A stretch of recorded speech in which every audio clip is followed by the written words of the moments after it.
Alright, so once we have that string created, we can actually go ahead and load it into QGIS for visualization.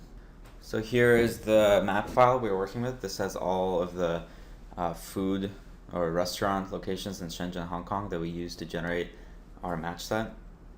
And to bring in the well-known text file, it's the same as bringing in any delimited file. You click on the comma here. I'll browse to it. Here's my POIID graph. Hit open. You see it brings it in based on the delimiter, semicolon, just like before. And the first column here is the geometry. And when it sees this column, it's actually going to switch automatically from point coordinates, which we were using before, where you specify x and y as coordinates, now to well-known text. And it's going to take the geometry field, which is going to identify automatically as geometry, and it's going to be able to automatically detect the kind of geometry we're using from this string specification. So as long as you stick with this specification, it should read into QGIS automatically. You have to make sure that you specify everything correctly and that these coordinates, which are specifying the x and y start and endpoint values, are using latitude and longitude. Okay, so once I do that, everything should be sorted by default.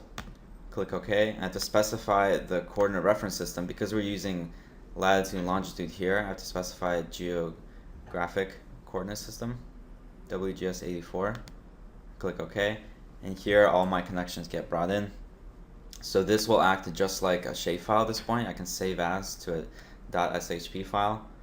If I open the attribute editor, you can see what happened. Each line has its own entry. It's a piece of data now.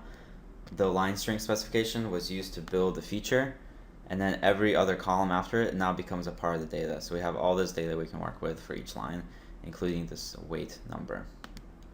Okay, at this point we can go in and start to visualize our lines just like we did for points before. Okay, so I can double click on this, bring up the style. I can go to graduated.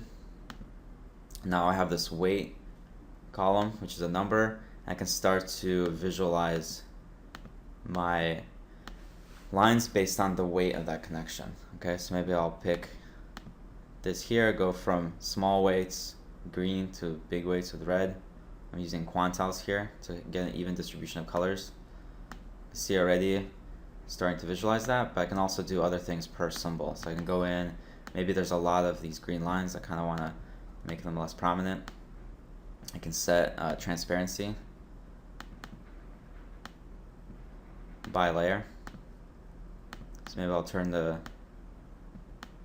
green to be more transparent. I can also set different thicknesses, so maybe the red line should be thicker. I'll set it to be 1.6. You can see you can make changes actually for each individual symbol separately. So now I have all these lines. You can already start to see some kind of relationships happening between these locations. Another thing I might want to do is actually recapture the node information about these restaurants, but instead of having all the restaurants like I have here, I may just want to get the ones that are related to these lines.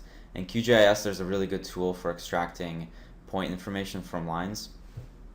In vector geometry tools, extract nodes. You can input a line or polygon vector layer, so in this case our POID graph lines, and then specify an output shapefile. So I have here nodes.shape, and this will actually output all of the endpoints of your lines. Click OK. Okay, so this is going to create the endpoints of all the lines, but the great thing about this is it actually